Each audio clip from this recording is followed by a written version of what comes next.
Welcome to You Don't Know Her, the Mindset podcast all about creating the best life for yourself, one by design, not by default. And today I'm very delighted to be joined by the talented Oscar Fitchett, the filmmaker from the northeast of England. And Oscar, how are you doing today? Not bad at all. Yeah, it's you're going to get a very interesting me because I was literally recording earlier today as well. Early up, so I'm I'm all podcasting today. It's a big podcast day for me. Yeah, just kind of getting dragged from here and there and just seeing what's happening. I was going to say, this is an impressive setup. I'm sorry to break the wall already, but like compared to what I was doing, is I just set up a camcorder, get my mics in, and maybe an Ewa light. Yeah. So, I'll do. You got multicam and everything. It's proper class. This. Like. Yeah, got my talented team here, Jake and Stuart Hunter behind the camera stuff. Thank you for that. So I don't have a clue about any of this. That's I'll leave that to them and I'll just let them crack on. But yeah, cool. So I mean, I've very, very briefly mentioned obviously what you do, but do you want to kind of give us a little view of kind of how you started into filmmaking and then kind of what you've progressed into doing and kind of where you are at now and what you're looking forward to? Big question. Yeah. I'll do the keynote bits of it. Yeah, no, I got into I've been making films now for like since 2011 technically is what I want to say. That's when I probably really wanted to get into filmmaking as a whole. And since then I've always been just making like shorts and whatnot.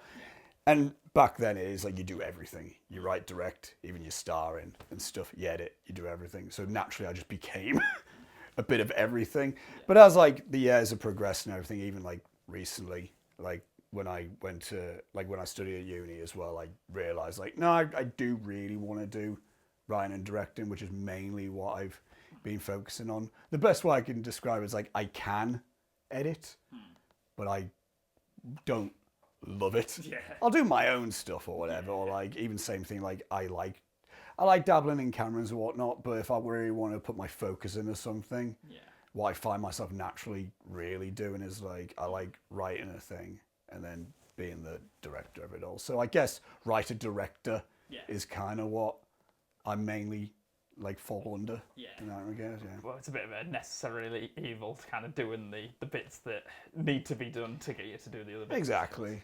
Again, I don't mind it all. But yeah, it's like if you ask me what I want to do, it's that side of things really. Yeah, I was watching a video earlier today. Actually, this morning it was on a reel or something, and there was this guy recording this indie project, and it was I'm sure the guy's name was something like Neil Breen, and it was like Neil Breen first AD or whatever, Neil Breen director. I think I know what you mean. Yeah, and it was all this stuff, and everyone's laughing. It was always like the same name coming up, and it's like, and it goes location manager, location scout, and it's the same name. And then the person recording it goes, there was no locations or something like that. But I was thinking this because I've been trying to find somewhere to do this podcast outside of the area, and I really am struggling. So I'm like, you know what, fair play to location scouts and location managers. Definitely. It's a big role of like, something you don't even think about.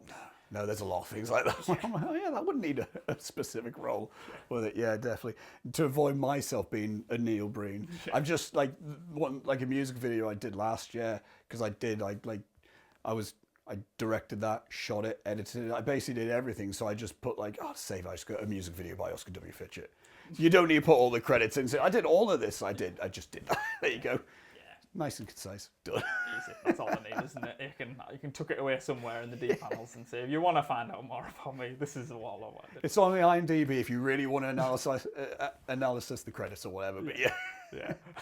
Well, no, that's really cool. So that's your overall objective to go into the directing route and filmmaking that way. And how are you finding that in the northeast of England? How do you see that going? Is it mainly indie kind of passion projects, or what's your experience? I mean, for me personally, it is a lot of that really, and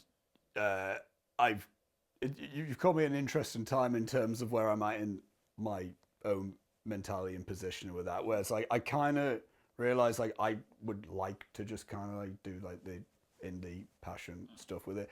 If somebody else comes along bigger, great, whatever. But in terms of the broader question what you asked there about the Northeast, what I see is like it's an exciting environment to be around, just seeing like the amount of films being made and the amount of people making films on all sorts of levels. I think that is the majority of it as well, the scene. You don't hear about like an industry within the Northeast, which is a bit of Yeah. a film industry mainly. There's TV industry, obviously. Film industry is a bit more. If you want to do more of like, I guess if you would say the passion projects, it is a lot more like you need. It's a DIY mentality, is what I like to think about it. You know, it's like, well, no point waiting. No point waiting. You need to do it. Yeah. But yeah. Yeah. Got it. Yeah. Strike while saying so, I suppose. Exactly. I mean, why wait? It's you know, it's the cheesy saying like tomorrow never comes within that sense. So it's like, I mean, if you have an idea, do it. Yeah. It's never going to be like the picture that you have in your head. You're never going to reach perfection or whatever. So there's no point being like, I don't know. There's no point being like, oh well, I'll hang on to that idea for better days. I say, well, what are those better days? Yeah. What a bigger budget, or bigger, you know, I don't know what, but it's like, you know, rein it in or like do it to your own logistics, I think, really. Yeah, that's the thing. Whatever it is in life, I think people get so almost paralyzed by the idea of thinking, I'm not going to be amazing at this straight away, you know, but no one is. Like, it's like whatever it is. I mean, whether it's learning a musical instrument, learning a foreign language or anything, you're going to struggle probably to start with. And You need, day one needs to happen at some time. Yeah. You know what I mean? So it's like you can't get amazing if you don't start. I don't think. I mean, no one started amazing, as much as people usually make like the thing where like, I don't know, they talk about like, is it Beethoven or Bach who was like amazing at like 6 or something? Like the story about it, I can't remember. It's like, was he though? Yeah. Or is that just like, he knew a few keys or whatever, or like he liked music at a certain age? You know, I don't know. It's the genius mentality is weird, I think, in that sense. But yeah, he's maybe identified at a very young age that he's keen in it and he's pursuing it. But yeah, he's not just randomly rocked up at a piano and then just made the best symphony. Yeah. But that's that is kind of everything, I suppose, the mindset of. I mean, even like J.K. Rowling, for example, rejected, was it 11 times before I believe so. Published? And a lot of people could have given up after a few, and maybe, I don't know how it worked, if she was tweaking it after every time, thinking, right, well, it wasn't picked up now. I guarantee you. I don't know the story, but I guarantee you that's what would have happened. Harry Potter would have definitely went through many drafts before we got Philosopher's Stone. Yeah, and it's because she didn't have a reputation. That was her trying to carve, and you've seen it in so many things before someone gets a big break in whatever it may be. I mean, a great example around here is Ridley Scott. You know, it was Aliens, wasn't it? He was 40, wasn't he, when that? Yeah, he was in his 40s, I believe, when he did Alien. Yeah. And that came out. So yeah, is that kind of one of your key messages? Kind of just keep persevering, really, and just as long as you're enjoying it, to just kind of keep going with the flow. Yeah. I mean, you know, I mean, I'm of the mindset of like, I mean, you don't do anything you don't like. So if you want to do it, then do it. Yeah. Really. Again, I mean, I fall victim. I'm not trying to be like a wiser man of this whole thing. There's situations before when I've wrote films and I'm being like, I'm not going to do that right now. Yeah. And then I end up what ends up happening with me, it's like I've written a script or I thought of an idea and I'm like, cool, I can't do that right now though, so I'll just save it. Yeah. But I don't advance it further. So then what ends up happening is like years go by, you know, like everyone, you change when you get older. And then I just am disinterested with that film now. So I don't even want to do that anymore. Yeah. And it never got made. Whereas like, there's like short films I look back at myself, like that I made like 5-10 years ago now. And I go like, God, that was a bit shit. But I'm like, but I look back and I'm like, well, I'm glad I did it. Yeah. Glad I did it. Because then there's elements that I unintentionally have taken with doing like some random crap that I did when I was like 20. And now I'm like, I unintentionally took that with me to a film that I'm really proud of now. Yeah. Whatever, even though I might not have liked everything about that film. Yeah. Or like I felt like, oh, that's a bit of an embarrassment. Yeah. Personally. But then it's like, but you know, that was the first time I tried that one thing. Yeah. Which kind of proved to be really effective. Yeah. In a film that I'm actually really proud of. Yeah. Unintentionally. It wasn't even like I meant to be like, no, let me go back. It's just, you know, it's all in you. It's creative building, isn't it? Yeah, it's building the skill set. Yeah, and you writing that script for the film, that's still cathartic, and it's still helped with future things. Then, even if nothing's happened specifically with that film, I've recently learned to do that in the sense that I used to be like, but I've got this script, but it's like, I mean, you can still write the script and still have it, and then you might never make that film, but then maybe you might make another film, and then you think to yourself, oh well, that bit in that script was really cool. Yeah. So I can maybe take that element into that. Yeah. It's not like you're stealing from yourself. Yeah. It's not a thing that never got made. It's like, so it's like, but it's good. Like I've got like many notebooks where I've just jotted ideas, and I thought like, oh, I'm going to make some out of this, and all it goes to is like half a page of just scribbling on notes. Yeah. Like in that 1 hour of writing, I thought like this is going to be a class film, and then like the next day, I'm like, what the fuck was that? Yeah. I'm never going to do that. That's shit. Yeah. Yeah, I'm a songwriter as well, so I've done the same thing, writing lyrics at the time that I think are groundbreaking, and then you come back with a fresh pair of eyes and think, what was I thinking at the time? You think you're really deep. Yeah. You think you made something really class. When you look at it, it goes, oh yeah. Or it's like a Tumblr post. Or something. I think I'll throw that away before anyone gets a chance to look at that. But, yeah. So have you encountered that in your filmmaking where there's been issues in the production where you've had to rewrite anything, or is it you not that? Yeah. Yeah. No, I instantly thought of something immediately. It was for my final major project in uni, a film called Love Bethany, which the original premise of I originally wrote it where it's like a ghost story, like a gothic horror thing, because I watched The Lighthouse and then I realised like I want to make that. It's very much so not that. It's just spooky and black and white is what it is. But it's like the premise being like two brothers return home because they got a letter from their dead sister, kind of thing. And the original point of it was she died from drowning in the ocean and the beach, because how dramatic.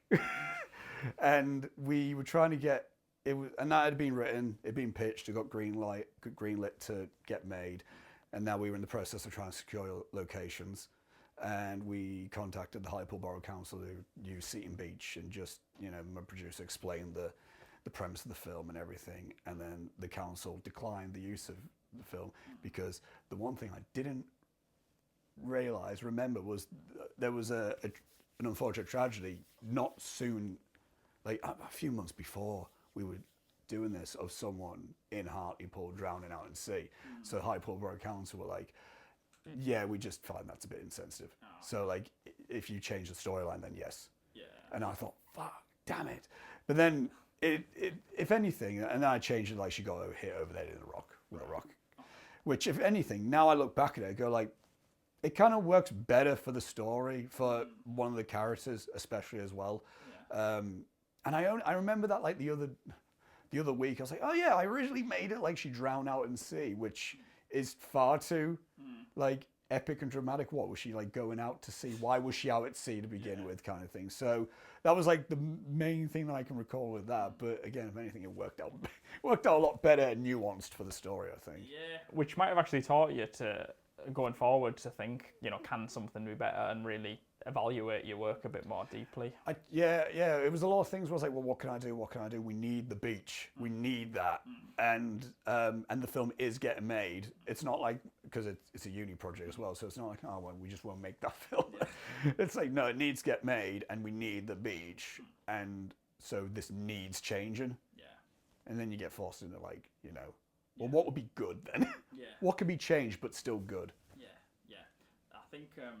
because the phrase I was told a few years ago was, the rewrite is the real right. Like, it's like, you might think you've got something incredible, but just think again and think, is there even one line of something that could be improved upon?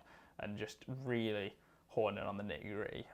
So is that something that you're quite keen on doing and evaluating? Absolutely. Yeah, I recently, I do this with all my scripts, but recently I finished writing a script for a film that I want to make next year, and I wrote like the first draft. I'm like, right, okay, cool. I now think that's good. Now I need to get the actors to read it, so we all read through it. Does it sound good? If it doesn't, make sure that line gets changed. I have a select few people that I give my scripts to as well. Once I finish a first draft, we're like, read it, give me notes. It goes from another mate of mine who makes films and a mate of mine who's an actor. So those are the two people that I go like, can you read that and give me your feedback? So I can have like a big rounded thing, because obviously your eyes sees, this is mint. Yeah. I did a great thing there. Whereas but you're not making a film or any form of creativity for just you. You're making it for an audience, so you at least need other perspectives. Yeah. Sometimes you might hear them and you go, that sounds better. I don't like that idea. Yeah. And then you don't take that idea. But sometimes they might say something and you go like, all right, well, I like that. Yeah. So it's not like you change all the time, but I'm a big advocate for like, don't be the only one to read your thing before it gets made, or, don't be precious about it. Yeah. Really? Because at the end of the day, all it's going to do is either give you a better piece of work or just re-establish your belief that it's as good as you want it to be. So there's no wrong thing. There's no bad thing to happen from that. It's like, because I guarantee you, if you just make the first draft and go, no, everyone's wrong. I know what I'm doing. Yeah. You make the film and then you watch, you go, oh, that was actually kind of like, I didn't like that at all. Yeah, because it doesn't work. Yeah, yeah.